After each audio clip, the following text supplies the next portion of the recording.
He's Bill Ryder, and he's Ryder than you. The program Ryder than you, sometimes. He's a fan. I love sports so much. He's in your face. I will destroy those obnoxiously arrogant, clueless, tone-deaf superstars who are marginal players, good players, who made careers, who think they're Hall of Famers. He's nice. I promise, we're nice here. He's humble. I think I'm pretty good if you're on the show about admitting if I got it wrong. Live from Los Angeles, here's Bill Ryder. All right, welcome into the show. We got three of us. We're just doing it right from the bat. Why do a fake little, hey, what's up, when the real stars of Ryder Than You are here together?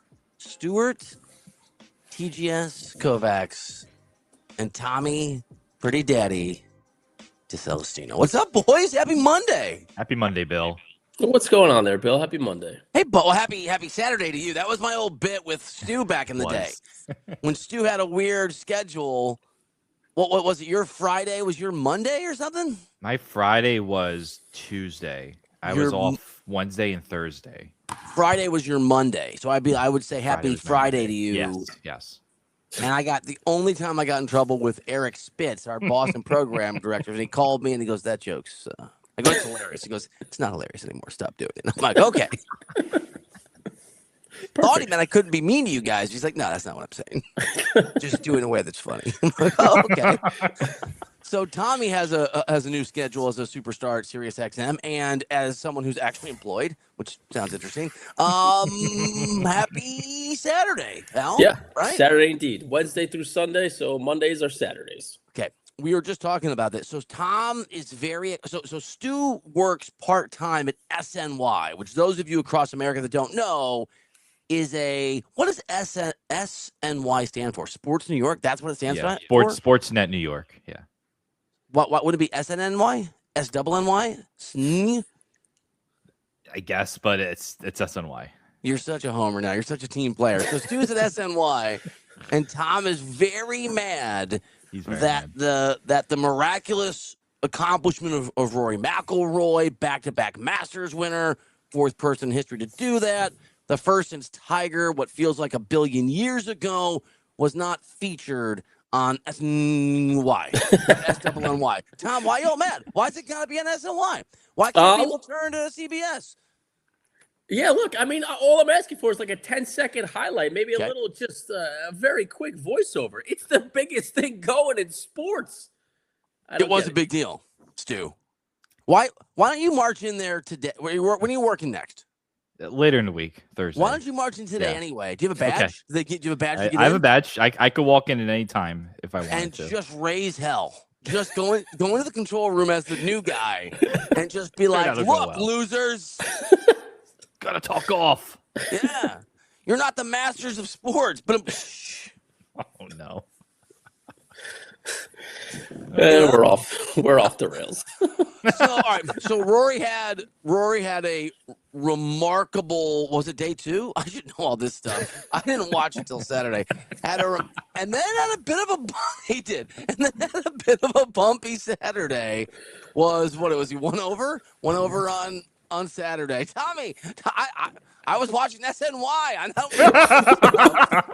Me too. I tune into. That makes two of us. SNNY. And then barely was able to get it done yesterday. I want you guys to talk the golf because, and listener Kevin is going to get so mad at me because I said at the start of the Masters, if Rory wins, I'm in. It was amazing. I become Tom. I become a wah-wah. I become an Eeyore. Kind of miss Tiger. I kind of miss Tiger. And it's amazing. It's amazing what Rory did. It really was. It just didn't. It was cool. I was into it, but it didn't capture me as much as it probably should have. I think if you give Rory a chance, and look, Rory's been around for 15 plus years. I was Tiger fanboy just like you, and it's probably never going to happen again. I think Rory can fill that void. Wow, really? In terms of this, it's different than Tiger. It's in a different capacity. When Rory steps to a tee box, man, you have no idea what's about that. It is great theater because, dude, he can put it in the trees. I know. He can put it in the. He is such a roller coaster ride. It was so fun on Sunday, not because Rory was playing great golf, because he was not. He couldn't find a fairway to save his life. It's different. I will acknowledge Scottie Scheffler is a better golfer than Rory. but Rory is a hell of a lot more fun to watch just because there are some relatable moments. That's real. That's real. You don't know what's going to happen. He had real. an elite leaderboard on his ass yesterday. Yeah. On his ass. On his Swearsies. He lost the lead multiple times yesterday.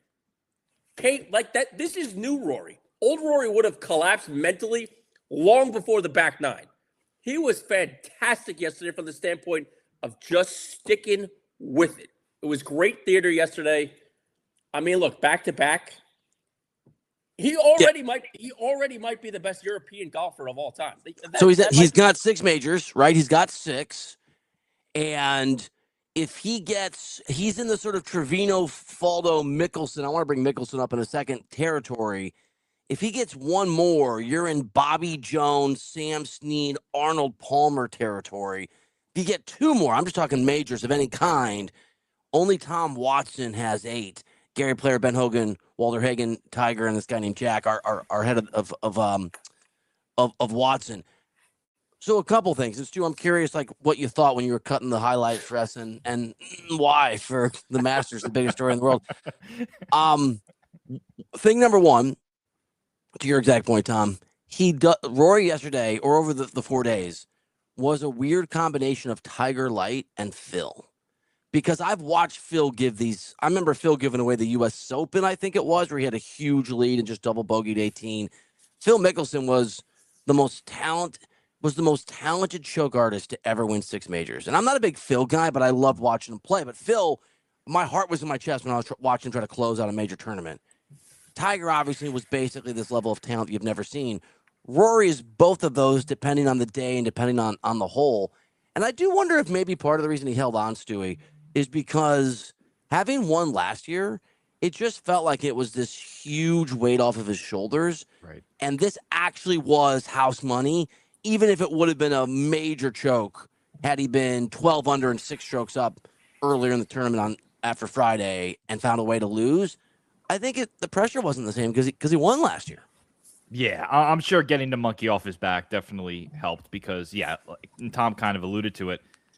When I saw what he did on Saturday, I was like, this is over. There's no way he's winning. I thought it was too. Because what's going to happen is he's going to go into Sunday with all the pressure like he has in the past, and he's going to collapse under it. But, what he did Sunday was pretty incredible and pretty surprising to me. And I'm sure winning that Masters last year really did help. I just had a great idea. Live programming alert. We're going to do a new segment where we criticize each other's works. So we come in together, we go after Sirius XM, right? That's fun. Then we go after SNY, right? Then we go after my kitchen, how I do in the kitchen, how I do with because that's the only job I got. I guess you could go after BillRutter.substack.com if you really want to make it even. I'm down. I love this plan. I'm down. I'm judgy. I'm down.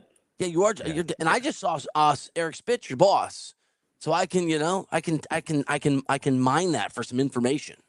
For some criticism, I'm sure there's plenty of criticism of me to be had. This is actually works this week because, as Tom can allude to, do you know, Bill, that Mad Dog Radio on Saturday night played the same hour from 8 p.m. to what time, Tom? In the morning Sunday, like 5 or 6. What? On repeat. 7 a.m. or 8 a.m. Who are you to criticize SNY not playing 30 seconds of the Masters? Hey. Was that a board op? Did somebody make a mistake there? No, just no overnight programming. No live programming overnight. No night programming. I thought overnight. Ever? Like that's just it's always going to be the same hour repeating? Sometimes it switches up. Like during the week it'll be like Mad Dog Show will replay. Like from the afternoon we'll replay overnight. Okay. Sometimes there's a Best of Shine, Adam Shine, and then on the weekends it's usually because there's obviously so many games on, Saturday and Sunday nights. Yeah, it's less funny when it's your shop. Yeah, it'll be like the last hour replay because it won't have anything dated. So starting at 8 p.m. Eastern time. It switches up. It depends. It depends on. But this past weekend from 8 p.m. on Eastern time. Yeah. So it's 6 p.m. my time, dinner time. I'm riding around LA. I need some live sports. 5 p.m. your time. It's 5:03, and let me turn on Sirius XM, which I pay for. And I'm like, this is an interesting hour. And then I get back in the car, and it's 6:08, and it's the same hour? Same hour. Correct. Wow. I feel like those who live in glass houses should not fire a stone grenade, a stone bazooka. That's a question you can take up with Eric Spitz. I'm taking it up with you. I'm taking it up with you right now. That's not my call. You got nothing. You know what? Live programming alert. Program Sirius XM go. Just kidding. That's your actual. I did bring up with Eric. Tommy's boss is Eric Spitz, who's an amazing guy. I love him, mentor, friend. He really respects one of the two guys I'm on the show with right now. And I brought up, like, he was talking about how great he doesn't know what Saturday nights apparently. He was saying how great a job you're doing there. And I go, yeah, he's doing a great job on the Substack too. And he just made a slight face. Just the slightest of faces. No, I don't want to underplay the Rory thing. It was amazing. Okay? I'm going to use a Thomism. Stu, do you know that when Tom started producing me, while Tom was still learning to check notes, produce, what he would do is he would bring up like some girl from high school. Oh, is this true? Right? I'm not making this Just let it out. Just let it out. Is this true though? Over and over and over again. It was, to his credit, like a year later when he was crushing it and planning to leave me for Sirius XM, he would like go and bring up his whole. Anyway, he would have these analogies about love and just this. Like Rory 1 is kind of like when the prom queen breaks your heart. Like I don't know if it's really even comparable. Here's my thing. Here's my Tomism on Rory. Okay. You have, this isn't my life and it's not Tom's life and it's not Stu's life anymore. You have this you've got this magical moment. You know that movie where you date like some guy like License to Drive, you guys are way too young for it, but where somebody outkicks their coverage and then dates the 10 and it's amazing and they're a loser dork, but this girl sees the real him and they become cool and then he gets to whatever. You're hanging out with Sydney Sweeney and that's the movie, that's the show. That's what I feel like Tiger was. Tiger, as a sports fan, was this experience that I felt like none of us deserved. Like, how can this be real? How am I spending sports time with this magnificent, magnificent great? And part of the problem is Rory comes along, and he wins a second Masters in a row, and he holds off Scotty Scheffler and a bunch of other dudes, and it's really dramatic. And all I can think, so basically it's like you get to marry a 7, and all I can think about is the 10 that I got to date for 30 seconds in college. It's a terrible analogy. Now, I married my 10, but you know what I'm saying? You guys are picking up what I'm putting down. That's my, and listener Kevin, don't be mad at me. That's my issue. Rory's amazing. Tiger ruined golf for me in some ways. I can't get over the Tiger yet. I can't let go of my youth with Tiger Woods as a golf fan. For real. Tiger was like a video game. Like you make a character in one of these sports games and you average 50 points a game in the NBA or you hit 800 home runs. That was Tiger. Tiger was just that dominant where when it was Tiger against the field, you were picking Tiger. You weren't thinking they had to change courses. Else. They had the Tiger-proof courses. And he had the red, and he did the big wind-up, and it was, the red on Sundays, yeah. Yeah, I mean, iconic. Destruction was amazing. Like, wait, you've been sleeping with, 30 women? And your supermodel wife literally attacked your car with your golf club? You can't even make this stuff up. I mean, like, you can't get over your first love in golf. Like, I mean, like, it's not an easy. He said it much better than I did. Here's what you need to hope for as a golf fan, and I don't know how realistic this is, because as much as I'm turning into a Rory fanboy, what I'm about to say, I don't think it can happen. Is if Rory can consistently challenge Scotty Scheffler enough to where we get an actual rivalry. Scheffler's like a robot.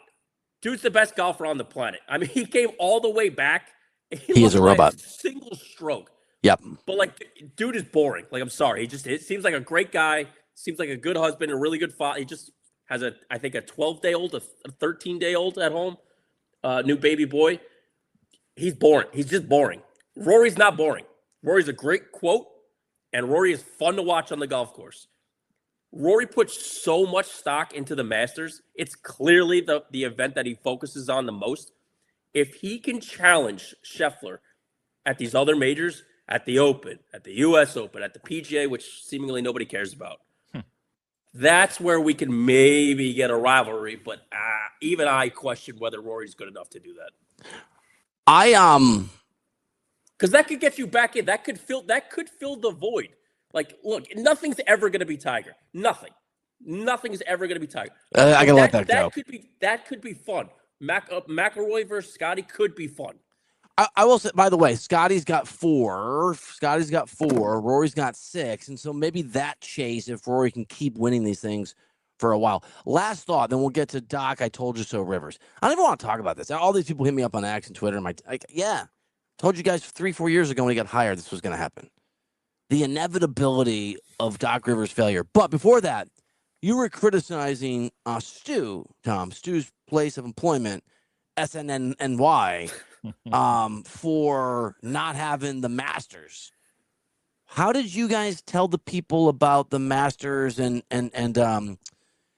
Rory's struggles on Saturday after it ended if you didn't have live cover? I don't understand. How did you guys do the Masters? We were live when it ended. We heard from Rory post round. But what if I were driving around at 9 at night and I wonder what happened with Rory today? You could hear our last hour live. You could go to SNY. Is it on there? Oh, it's on the repeat? Yeah. No, I stand corrected. You know what? That's a good answer. Hey. All right. We're gonna do a fake break. Stu's gonna be quiet. Tom's gonna cough, and we'll you know what I'm saying? We'll be right back. You're listening to the Writer Than You podcast. Stu, did you hear what I'm talking about? Did you hear it? I heard a noise. I didn't He's hear like moving a around. breathe or a click or I was something. literally muted. He's moving around. He's knocking his. Falsely, I was literally muted. I heard something. I don't know I who heard it was. too. It wasn't me. That's all I know. It's amazing. Wasn't me either. It's amazing that you have discovered the mute button and still can't get it to work. That's a classic, Tommy. Falsely accused. So many times early in the podcast, people would be so mad at you. What is going on with Tom's microphone? He didn't realize he would bump it and turn it off. But it's an on-off button. Let's go back to making fun of Stu. That's fair. Doc Rivers is gone. Doc Rivers has stepped down. I didn't even do this because there's a GIF that I love. It's my favorite, and it's a line that I use. I'm gonna miss. Can either of you name it? I'm gonna miss him. It's from Next Door or Next. It's Just Friends, not Next Door. The movie Just Friends with the guy who owns Wrexham. I'm in Deadpool. I'm totally blanking on his name. Ryan Reynolds in Just Friends is trying to date the girl who broke his heart when he was younger, and he comes back as a movie mogul. It's a great movie. And then Dusty, who's from American Pie, is a nice guy he's trying to compete with, but turns out Dusty's a fake nice guy and is just like sleeps with little women. And Dusty reveals himself and like slaps the back of some girl's behind he's not supposed to. And then the girl they're fighting over sees and goes, and then Ryan Reynolds pokes his head and goes, I'm going to miss him because he hates him. That's how I feel about Doc Rivers. And I was going to reply to it over the Milwaukee Bucks announcement. I'm like, no one's going to take it this far, but I probably can't have me tweeting out a GIF where the Doc Rivers character is slapping somebody's ass, even though it's the miss him that I'm focusing on, not the American Pie character. So I didn't do it. You think that's a little too overly cautious? While it would have been very funny and hysterical, and I would have got a chuckle out of it. Yeah. Probably the right move on your part. Yeah. You like the overly cautiousness. Yeah, that's the right move.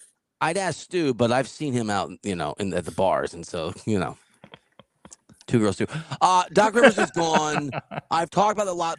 The thing about Doc being gone that is relevant and pertinent to me, and I'm curious if you guys think it's still a good job. I put together a buy or sell for you guys, and I was going to have that in there. We can do it now. But the problem is this was inevitable. Yeah. This was one of those things where you had a functioning championship-level basketball team, where you had come off a championship. I'm talking right when Doc got hired. You had come off a championship in the not-too-distant past.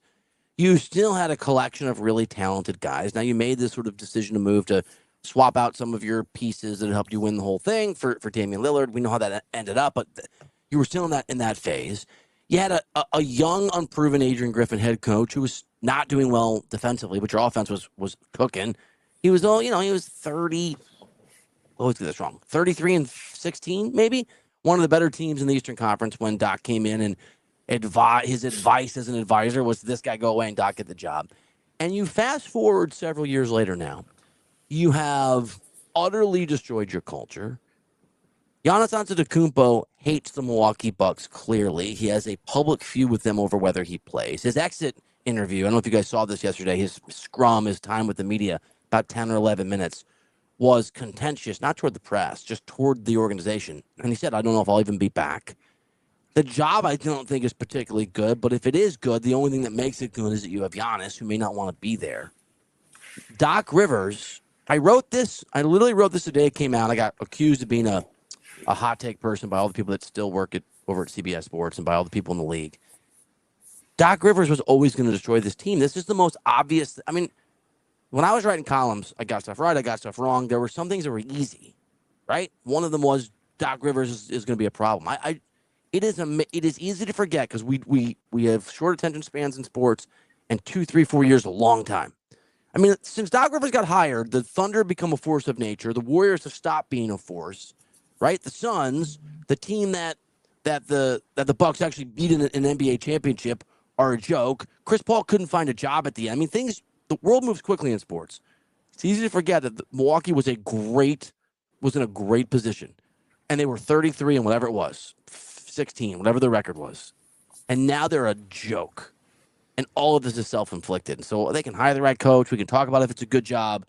What's amazing to me is that John Horst and the ownership in Milwaukee burned their own world to the ground with a guy in Doc Rivers who we'd seen this with before. And I know I make hay out of this, but the reason I talk about it a lot and it pisses me off is that it's amazing that smart people, billionaires, NBA GMs, people that should know better, get okie dokied by people like Doc Rivers who we know what they are. Yeah. And this, like you said, it wasn't too shocking. And I know we talked a little, maybe a week or two ago, about Doc Rivers and when this was rumored to maybe happen a few weeks ago and how he shouldn't be on that greatest list of coaches, which is a joke because he is probably one of the biggest underachievers as a coach, considering that Celtics team only won the one title and all the stops he's been at and pretty much no success in the playoffs other than that. Yeah, I mean, I agree with you. I thought this was pretty predictable as well. Like Doc Rivers, as a name that he was, like he's not a good head coach. And right, you have a guy like Giannis who is still one of the best players in the NBA. At the time, was probably the best or second best player in the NBA. Yep. And a guy like Lillard, and they couldn't really do anything with it. I think that says a lot about. Obviously, Lillard got hurt too. That plays a major part of it, but the fact that they've sunk this far in the East, can't even make a play-in, it's just pretty unbelievable to me. I mean, Bill used to highlight this all the time on the radio show. The Bucks front office turned to someone they didn't understand out of desperation, right? They turned to Doc Rivers to try to keep Giannis happy because they were desperate to try to keep Giannis from leaving or to want to leave. And they turned to, as Stu said, one of the most underachieving coaches in NBA history. And it blew up in their face. And cancer. I mean, I use that term. He is a bad culture guy. It's not like you hired. Okay, I'm going to pick on a guy, Scotty Brooks. Remember Scotty Brooks was at the Thunder and the Wizards. He also can't coach. Yeah, but he's a super nice guy, and the people that have played for him loved him, liked him, right? If you had told me, okay, Doc is not a great coach, but people love him and he's got a history. Okay, fine. Man manager, team guy. People hate his own players don't like him everywhere he goes. Can I question, before Adrian Griffin was even let go, why is Doc Rivers an advisor for your franchise when he's also working at ESPN? And he's not well liked around the world. Why is he an advisor? Can I give you my theory? This is based on reporting, but I don't know it in this case. Doc Rivers, and I experienced this when he was the Clippers coach, so that would have been 2014, maybe? Long time ago. I've told this story on shows and podcasts. Doc Rivers, do you ever work with the guy, no one's saying the sheep, do you ever work with the guy who manages up really well, but treats everybody badly at their level and below them? Stu just laughed, who tried not to laugh. Do you know what I'm talking about? Sure. Right. You guys look uncomfortable. I won't do it. That's I want to do it so badly. That's Doc Rivers. In my experience with him. he is good with the media. He's charming with the media. He also does a good job of pushing the media, right? It's not a pushover, and he manages up well. And he had a reputation for when he was at TV. I heard this, I didn't see it, but people know I don't like Doc, and Doc doesn't like me, so I would get all this Doc information. That Doc would basically use his position as a TV guy to go around the country and talk to owners and talk to I'm not talking GMs, I'm talking high-level people. My supposition based on talking to people is that Doc was able to charm ownership, and that maybe he forced his way on John Horst, the GM. I'm not sure that John Horst hired, and this is speculation, hired Doc so much as had to navigate Doc. And that Doc's the kind of guy that'll go to your boss, his boss, and sort of be charming with him. Right? We've all worked with people like this who get a job, and we're like, how the hell did that person get that job? And then you go to the person you work for, and they're like, it wasn't me. They went up the ladder. Right? I can think of one person in particular who Stu's thinking of and Tom's thinking of. You guys look so uncomfortable. I understand. But my point, I think that's what happened with Doc Rivers. I think he was good at managing the media, so he had a reputation beyond what he deserved. I mean, like no-brainer Hall of Famer. Okay, man, whatever. And I think that he did a really good job combining that with having great face-to-face interactions with decision makers. And so my guess would be that powers that be in ownership with the Bucks were part of why I think Doc Rivers might have been foisted, Larry David style, upon John Horst rather than brought in Milwaukee. So basically, when he mentioned Google me or check out my resume last week to the Bucks, he basically went around the league and was saying that to front offices. Right. Do you think Giannis has played his last game as a Buck? I was going to ask you guys that in buy or sell. Buy. Probably. Yeah. Although, do you think so too? Buy. Yeah, Well, I do Stu? too. Tommy? Yep, I'll buy that. Yeah, he seems over it. Buy. Here's the other thing. So the consequences of Doc Rivers' sort of awfulness on an organization go beyond what you can see in the moment. Giannis was a very the thing about when Doc came in, and for the year after that, maybe more, Giannis was two things. He was a remarkably tradable asset, of which you could jumpstart an organization immediately if you did it properly. And he was so talented, so you probably wouldn't trade him, that you can win with him unless you really screwed it up. His mere presence, like Jokic now, was enough to win. And maybe I'll throw a third in. Giannis loved Milwaukee. I genuinely loved the city and the organization. Doc Rivers' presence, fast forward, the window is closed on. You can get stuff for Giannis, but you're not going to get the haul that you used to. At his age and the way that he plays and some durability issues, you're going to get a good return, but you're going to have to thread a needle more. It's not going to be the everything on earth. He is not a guarantee to be good enough to win on his own. I think if you built the right team around him and he stayed healthy, he'd be great. And he hates his organization, maybe not the city, but that relationship's broken. So as much as it's easy to give Doc Rivers an F right now, and that's what I would give him for his tenure, when they trade him, guys, when Giannis, he'll force his way out. The return, if he goes, the return won't be as high as it should be. The Bucks, if they're smart, I think John Horst probably is going to push back. It's going to get uglier. And the price you'll get for Giannis, I think, is going to be less than Bucks fans understand. So I'm with you guys. I think he won't be there, but I think it'll be a difficult process. I don't think people are trading 5 first-round picks for Giannis Antetokounmpo. That ain't happening. Yeah. You're not getting a lot back. You're getting something, but you're not getting what you think you are. Yeah, it would be different a year or two ago. It would have been that haul of 5 first-round picks probably, and maybe another player, young guy player that's pretty good to fill out the money and everything. But yeah, I don't think it's going to be that now. It'll probably be a couple first-round picks. It'll probably be a couple players as well. But yeah, it's not going to be this overwhelming haul, and the destination will be interesting. I don't think there's a clear one right now. I think last year Houston would have been the interesting one before they traded for Durant. But now it's like, all right, the Heat, the Warriors, maybe the Knicks if they flail out. Are the Lakers a place that would you be willing to move on from if you're the Lakers Reeves and LeBron and you don't bring LeBron back, right? Or he signs the mid-level, he won't. Are you willing to trade Austin Reeves as part of a deal for Giannis? And if you're the Bucks, do you want Austin Reeves? I think Austin Reeves is a lot.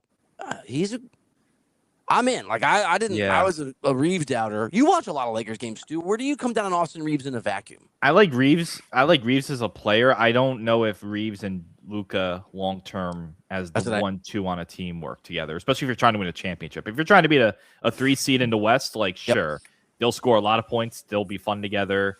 But if you want to compete for a championship, you need someone to kind of take away from Luka's deficiencies on defense, and obviously Giannis would fit that like a glove. The problem is what else? If you have Giannis and you have Luka, those picks don't mean anything. That's like a first round, like you're going to be picking in the mid-20s, probably mid to late 20s. Yeah, I'm looking right now at kind of. They have no young assets. I mean, do you want Dalton Connect? Like, no, I think like Austin Reeves is the. Can you do better than Austin Reeves and all the picks?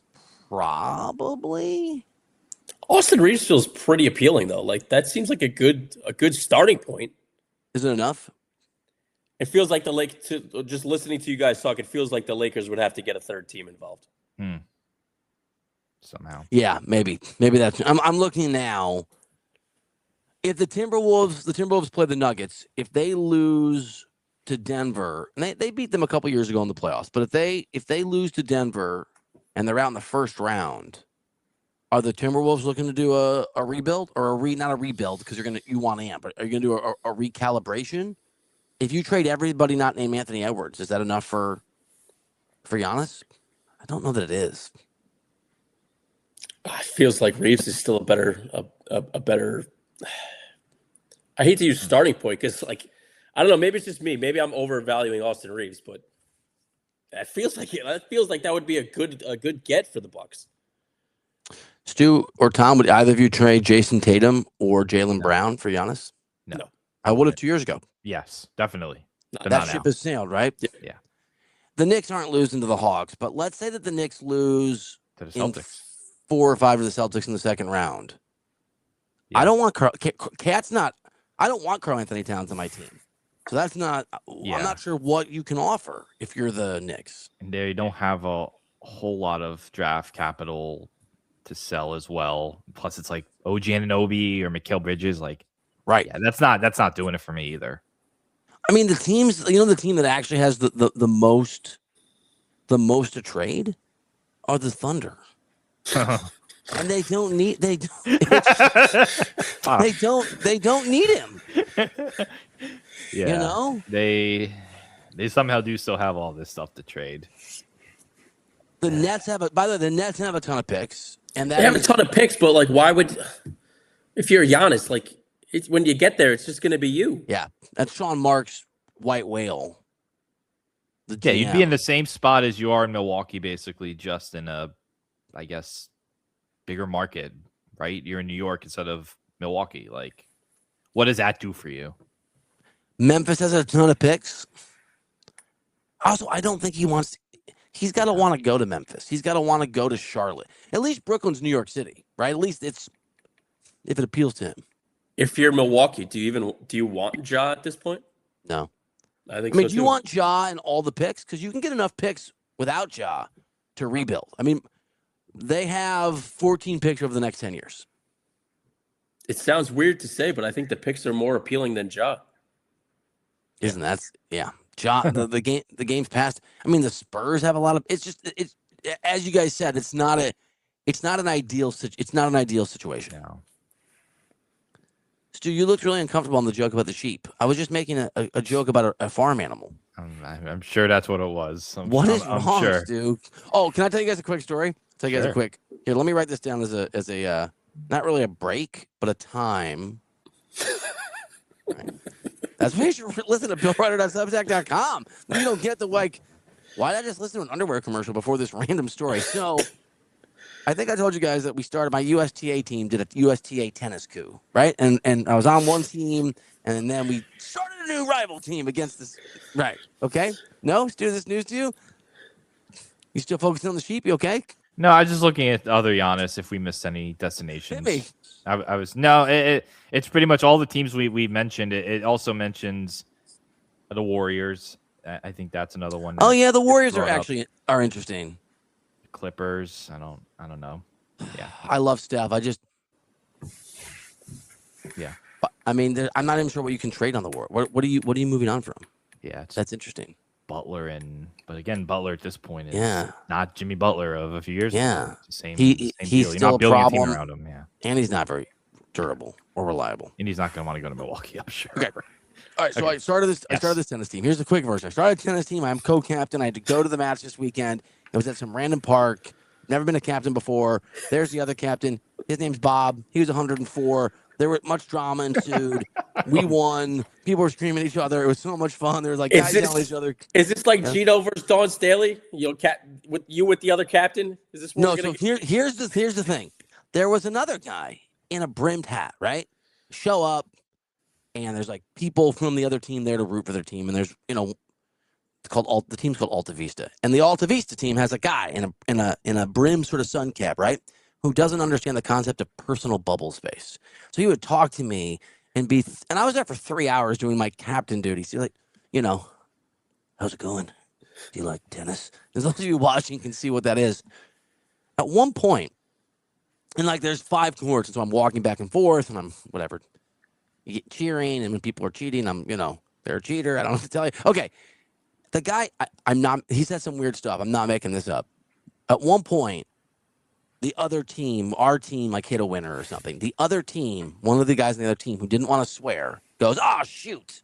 I mean, just say the S word, bro. But he goes, "Oh, shoot."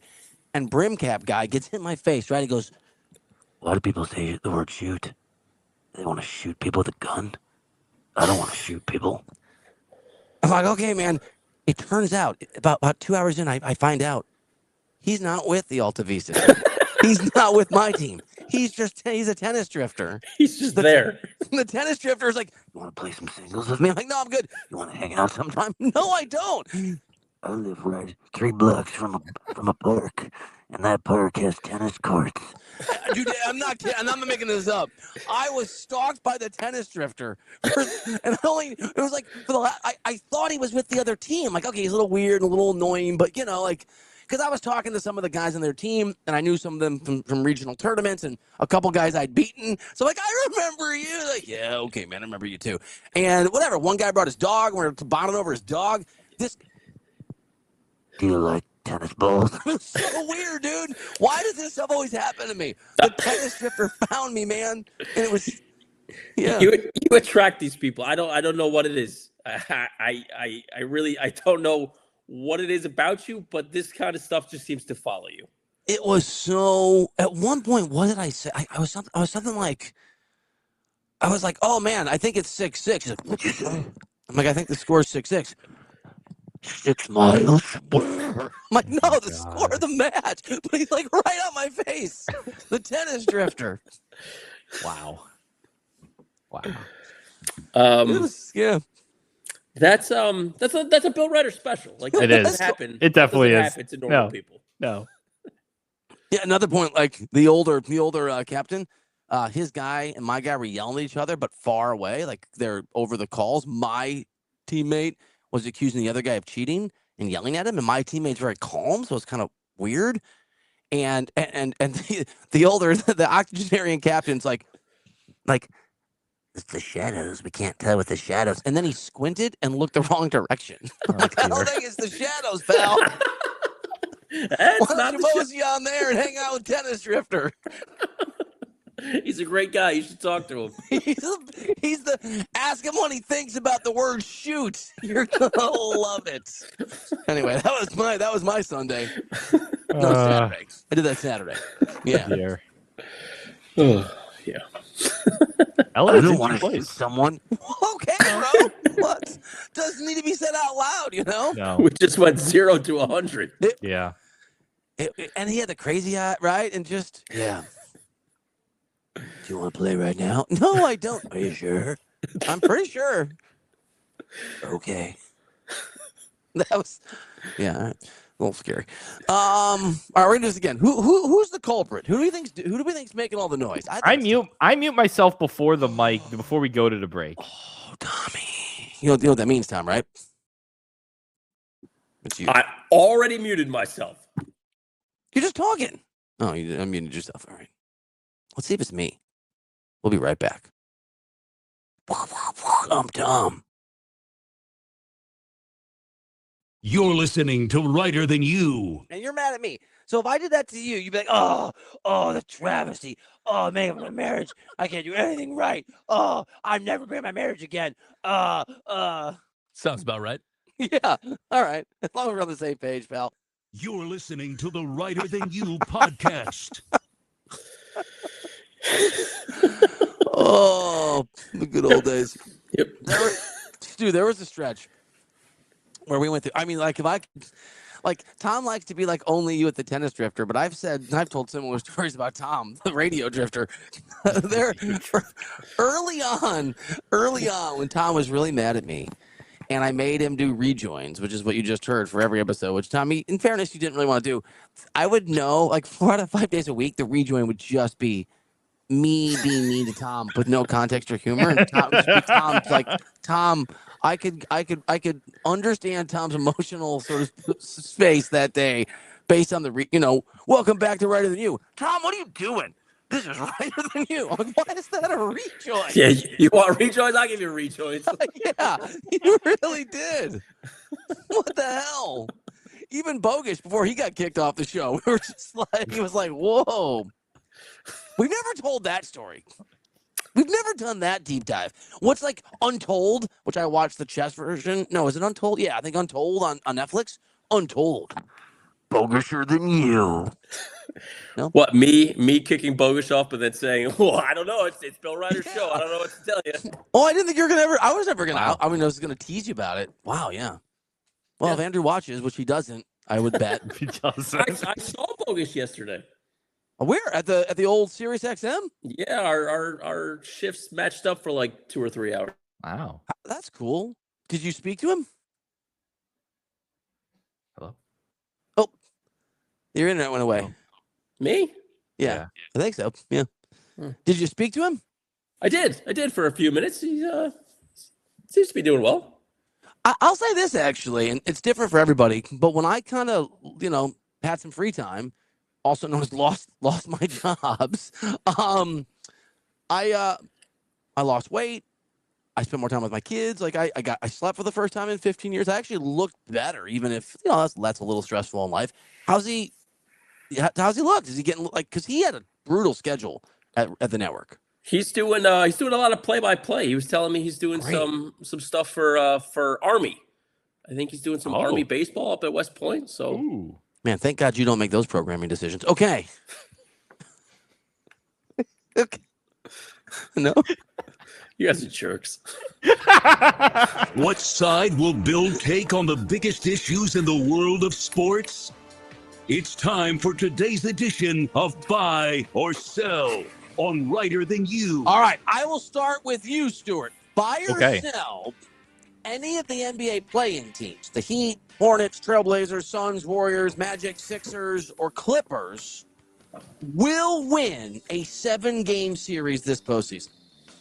Okay, so out west, I think there is no chance. I believe whoever wins between the Suns, Blazers, Clippers, and Warriors, they will probably get swept by the Thunder and Spurs, respectively. Yep. Now out east, I think it's a little smidge more fascinating in the East. I think I know we've talked about the Hornets.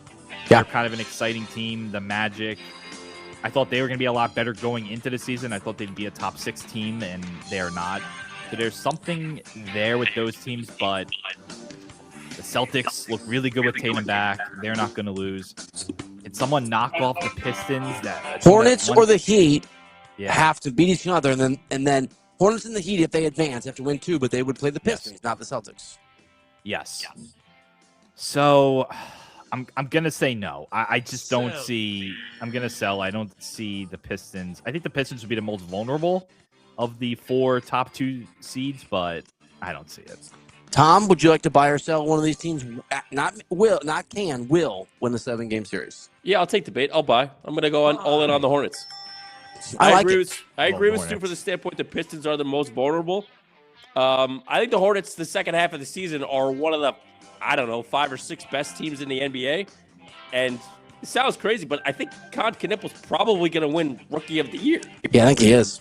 I'm all in on the Hornets. Yeah.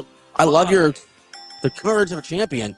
Buy or sell, either of you will take the field over the Thunder in these playoffs?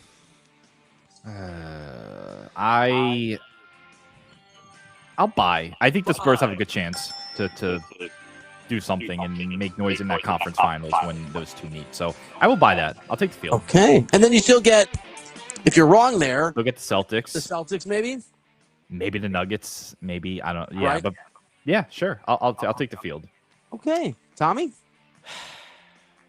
I mean, percentage-wise, I should take the field, but no one's ever accused me of being smart. So I'm going to take the Thunder. I think they're still by far the best team. Sell. I've accused you of being smart. Another mistake. I do think if the Thunder get tripped up, it will be in the West. Like, I think if they get to the finals, they're winning the finals. I think they're. Yeah. I still think they're a lot better than Boston. Maybe a lot's too much of a stretch, but I think this is you guys are gonna push back on this. Is Hit me. it crazy? Is it crazy for me to think that the Nuggets are more of a threat to the Thunder than the Spurs right now? I think I would not phrase it that way, but I think they are both a threat to the Thunder. I mean, the Nuggets have won 12 straight, and they are more seasoned come the playoffs, which the Right. Spurs obviously are not. Like, I So- kind of put the Spurs. Like, I know Detroit doesn't have a Wemby. I kind of put the Spurs in the same category as the Pistons, though. They are unproven. Like, they haven't done it. in the And playoffs. it- Yeah, I seems think I think the difference is they have a guy who's going to be the best player on earth for 6 years in a row, starting maybe 5 months ago. Yeah. We just don't know. Because playoffs is part of that at that level. It feels like, though, the NBA, more so than any other sport, is still a sport in the playoffs where you have to take baby steps. Like, you can't just go unproven to NBA Finals. And maybe Wemby's going to change Yeah, that. that was true. I mean, the Thunder lost in the second round the year before they won the That- NBA championship. That sounds right. Stu's gonna look it up. While you're doing that, Stu, also pay attention to this because I'm Sure. curious. Buy or sell? Either of you think the Lakers can beat the Rockets given their injury problems? So I don't buy it. I think the Rockets are pretty good, and By the the Lakers way, are banged up. Just for you, Tom, before you answer, you know I love this. The Rockets are 8th in offensive rating and 6th in defensive rating, and they have Kevin Durant who can get his own, obviously create his own space, create his own shot, which I think is really important in the playoffs. I'm going to sell as well. Would you like to buy that the Lakers will win that series? I'm close to a buy, but I'm going to sell. I think Sell. LeBron can steal multiple games. I just don't think it's 4. Yeah. Okay. Like LeBron's playing out of his mind. Like, I know it's a small sample size, but like, He's auditioning, by the way, for his next job. yeah, and he's kind of turning back the clock. Like, he's doing everything offensively. He's doing everything they Yeah. need him to do. I just don't think he could do it 4 times against a quality team. He's not retiring without a farewell tour, and he doesn't want to be in a position where no one wants him. He is turning it on right now because he saw for the first time in his career real basketball humiliation. And you guys would know this better than me. Like, is it a 0% chance that Reeves and Doncic are anywhere near ready to play in the first round? Like, even if they're out Stu there, would are they know. just gonna Reeves keep is going? no. Reeves is 0. Reeves won't Luka's play. Ready. still up in the air. Luka's still Yeah. indefinite. So And the thing is, if you rush him back, let's say that let's say LeBron. If you rush Luka back, you're doing it for Luka and LeBron, not Luka, LeBron, and Austin. And we've seen Doncic have injury problems. So if you rush him back, there's a real chance that he just goes down for the remainder of the playoffs. Then it's over. yeah. I think you have to hope that LeBron can do for the Lakers what Jalen Brunson did for the Mavericks several years ago, his last year there. Remember where Luka was injured Yeah. in that series, and I think the entirety of that first series, and Jalen Brunson, before we sort of knew how good he was, went supernova and won the series basically on his own. And then Luka came back in the second round, right? And I think they made the conference finals that year. This is Brunson's last year. I'm 81% sure that's true. Guys, an international player has won the NBA scoring title for the 5th straight season. By the way, before 2021-22, it had never happened. This year was Luka, Shea last year, Luka the year before, Embiid the years before that. Victor Wembanyama is obviously an international player. Buy or sell, an American player will win the scoring title in the next 3 years. Oh. So, wow. That would be. I don't see it because you're going to have SGA and Wemby. I feel like they're going to be kind of dominating this. Anthony Edwards is an American player. I'm Yeah, just throwing out Luka, names. and Luka. Jalen Brunson. I got my name. Or Jalen Brown. Okay. Sell. Tell me, Tommy. I'm going to buy Jason Tatum. Buy. I think Tatum's the guy. Okay. While Possible. Jalen Brown is maybe runner-up for MVP, third in MVP this season, it's still Jason Tatum's team, and I think we're going to see that at the start of next season. While you were running through that, though, very surprised. Dirk Nowitzki never won a scoring title? That's No. me. I was surprised by that. Yeah, I mean, like, so Dirk would have been trying to do that stuff when Kobe. Man, who was Yeah. Kobe? Yeah. Would have thought he got one. It's amazing the just sort of impact of international players these days. Yeah. Where's Cooper Flag from? He's from the U.S. Yes. And he's gonna be on a bad team, so he's gonna be scoring a lot of points. Yeah, I don't think that's so. He's a multifaceted player, but Yeah. buy or sell. Last NBA question: buy or sell? You guys are excited about the NBA playoffs, and I'll answer first. I have been pretty vocal on the show about not really into it. Buy. I'm actually a little excited. Like when I looked at the bracket today, it's the first time I'm like, oh, let me just go look at it. I'm kind of into it. Like I'm not overwhelmingly into it. Some of it is I'm so excited not to be in Stamford, Connecticut, working 18-hour days. I really am. The next 4 days, like, oh my god, I can just watch these playing games. I haven't been into it the last 2 months. Buy or sell? You guys are into the playoffs. Excited? Buy. I'm not like super duper. I need to watch every game. Once we get to the second round, I'll probably have it on almost every night. So I think the first round is a little bit. Some of the Western Conference ones will be okay, but I'm really more ready for second round of this playoffs. I think that's when the fun will begin. I hate myself, but I couldn't agree with Stu more. I think the first round of the NBA playoffs annually is pretty boring. Like it's pretty hard to get into. I think you got some real quality teams though in both conferences this year. Like once we get into that second round, like late stages of the second round, yeah, bye. But first round, honestly, first round, I couldn't care less. This is a question for each of you. I'm gonna go with Tom first because the next question is for Stu specifically. So Tom, buy or sell? Diana Rossini will be working for the Athletic when the NFL draft kicks off in I think it's 10 days. Sell. Stu? So I don't know if it'll happen that quickly. That's my only. But like by the NFL season, no for sure. But yeah, probably sell on the next week. Yeah. It feels like over the weekend now that New York Times is doing their own in-house investigation. Yep. It seems like they know there's something to this. Which this is pure speculation, and stop me if you think any of this is unfair. Vrabel said there was multiple people there. Rossini said there was multiple. Feels like it's pretty easy to confirm or not. Like, yeah. And the thing is, you have to say that because there have to be multiple people there. But when here's what I think is really interesting about this story. Or one of the things, the Athletic is owned by the New York Times now, and the Athletic responded as if they were the Athletic, as if they were their own sort of thing, and they could make their own decisions. And the person in charge believed her. The New York Times, like them, don't like them, whatever your politics, is a different animal. They do have a different level of scrutiny when they start to scrutinize their own media, their own reporters. And to me, one of these stories is the Athletic. Did I say Atlantic? The Athletic understanding. Oh man, we do have these overseers. We do have this corporate structure, and while they don't interfere very often in our coverage, they are absolutely going to interfere in issues of ethics. And this is going to be a different deal. If this is 4 years earlier, and the Athletic has not been sold to the Times, I think you could see a different outcome because it is always the cover-up that gets you, but only if somebody's willing to look into it. And it looked like everything was going to be fine. If the Athletic had just said, or the New York Times had just said, we believe her, we're moving on, the story would have died down. Because it's a he said, she said. The fact that Times takes ethics really seriously and that they've suspended her, I mean, you're like, oh boy, they've suspended her? She hasn't written since? That's all we have to go on. We don't have to investigate, but they do. They can say, show us the photos of the other people, to your point, Tom. Show us the proof. Show us your receipt. that's separate. That makes sure like it's that you paid for it. I mean, like, what if she can't produce? And I don't know what Diana Rossini or Mike Vrabel did or didn't do. Maybe they're totally innocent. But if they're not, presumably you'd share a room. So what if she can't even produce a receipt for the room?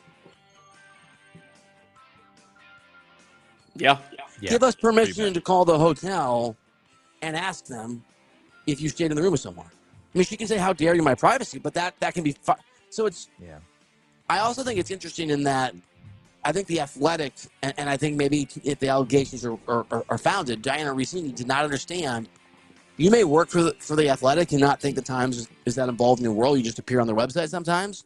But when the bleep hits the fan, the New York Times has a very different standard of ethics, and they have history with investigating their own people. So you might have underestimated getting away with this stuff. I will say, while I don't think she'll work for the Athletic,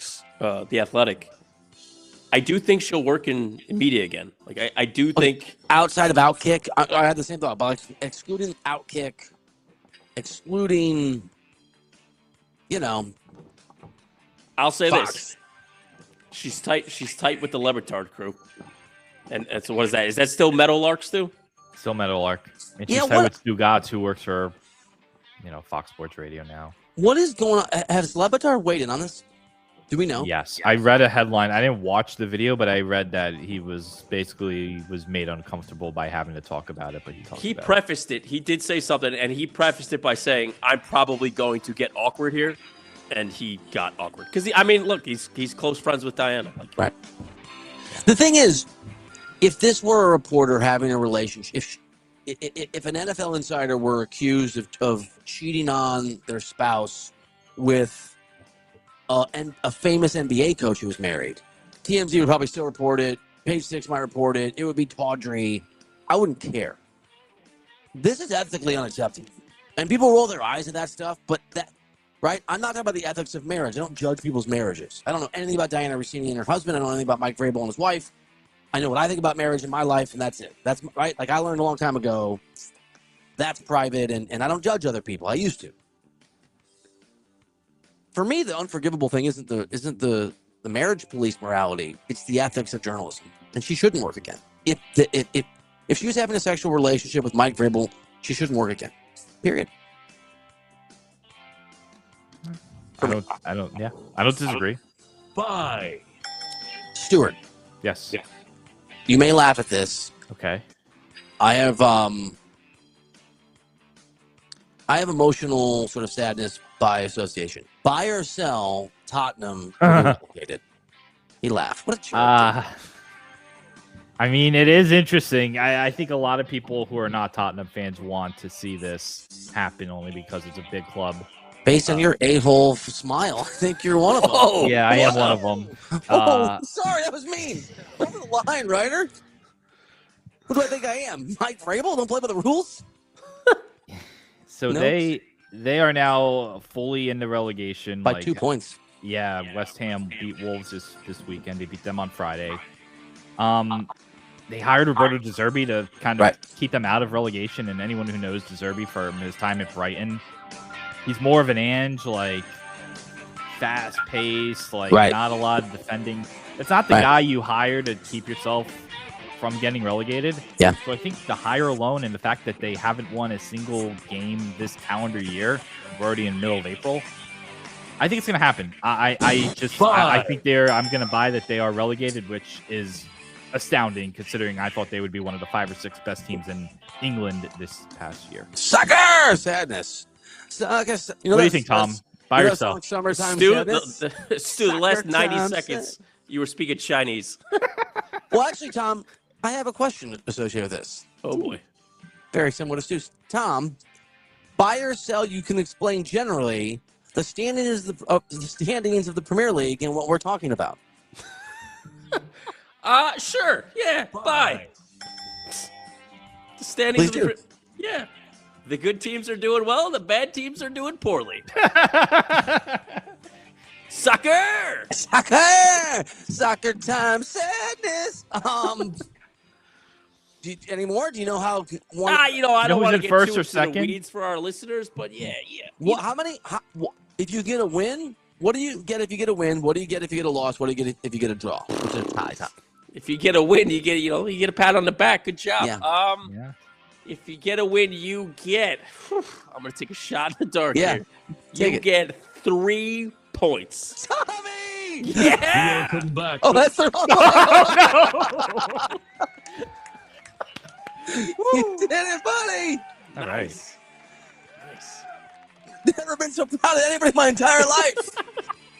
All right. Wow. By the way, yeah, this talk to me. I don't know if there's no more soccer questions for me, right? That No. was it. This Arsenal bottle job, I think it's gonna happen. I do too. My brother bet significant money in December on Arsenal not winning the league, by the way. Well, it looks like a smart bet now because they play Man City next weekend, and For January. Yeah. if Man City wins and Man City is at home, if they win, Game in hand still. the game in hand against Burnley, who's the 19th out of 20 teams. So Tom, buyers know what a game in hand is. I really want to end on a high note, so I'm tempted to sell. You got this. Game in hand. I'm gonna take it literally. Game in hand. You have played one less game than your opponent. You know what that is, Tommy? Right. Soccer Insider. pretty good. I'm Nobody impressed. saw it coming. Stu, Yes. buy or sell, Tom, your friend Tom, No. should in fact this coming Friday be bum of the week for Yes. forgetting Yes. to sign up for the Right of the New Yes. Bracket Challenge and then blaming you. Was that a yes? Yes, of course it's a buy. First of all, you claim you had the final 4 teams and you didn't join the thing. And two, how's it my fault? I didn't make the bracket. I tried to make the bracket. You It sent didn't work. You sent the wrong link to Bill. You confused everybody. I didn't send anything to you. Good. I don't want anything from you. Bill made one on his own and sent the link out to everyone. And calm down. I claim I had the final 4. It's very easy for me to prove I actually had the final. I'm just saying, You who gets the claim. final 4 teams and you didn't join the bracket? Like, Calm come on. I've already written your name in the final doc with a question mark. Doesn't mean it's a yes. Well, remind me. it pretty much means it's a yes. I mean, it doesn't bode great. I'm gonna beat Doc Rivers? Man, depends if you're on the show to remind me. Man, I'm a Doc Lock. I'm a Doc Lock. The top clock is I like so that good. clock. Man, that, you know what? Bye. Thank you. Remember, that was very good. Tom, buy or sell, Stu makes an excellent point. Sell. No. Sell. It's his fault. He should have gotten the bracket challenge right the first time. Stu, you got really uncomfortable with my sheep joke. Have you not been here for these? I guess he's not used to it. No. He hasn't I've produced me in been years. here. I've been here. I've heard them. Tom, Tom, what made you more uncomfortable? Yes. The DA war Oh, that was bad. or the sheep thing? No, DA by far. By remember far. that. But I'm proud of you for telling me, though. I'm glad that you Because told Tom me. had to see everyone. Yeah. Stu, you should have seen the interactions between me and Sean. We both looked at each other like we saw ghosts. Like all we wanted this thing, we just So did wanted it to DA. end. We just wanted it to end. It did end. We And then, got like, there. Then it went through like a lull, and then they would say something on the show, and I'd be like, "Oh my god, I have to tell Bill." Yeah, Oh you my did have to God. tell me. It was pretty great waking up to it, though. I would be so enraged, and I'd be like, okay, here we go. That was a long summer. I will say, I guess the first time you really responded on air, Bill, and I remember I was this is when I was living in New York City, and I just remember listening to it on my phone and just sitting on my couch and having this big grin on my face, thinking, I'm so glad that Tom is producing this, and I get to enjoy this as not the producer of the show so much more, and not have to be stressed out by this. This is great. Part of the problem was people think I'm really nice, but you guys know me. So, Tom, you knew what was coming, right? You're like, oh. Yeah, I just wanted it to end. Just wanted it to end. And I just wanted more and more. Yeah. Oh, boy. All right. Good. Pretty funny, boys. Good show. And per normal, one of you absolutely crushed it. Thanks for hanging. We'll see you tomorrow.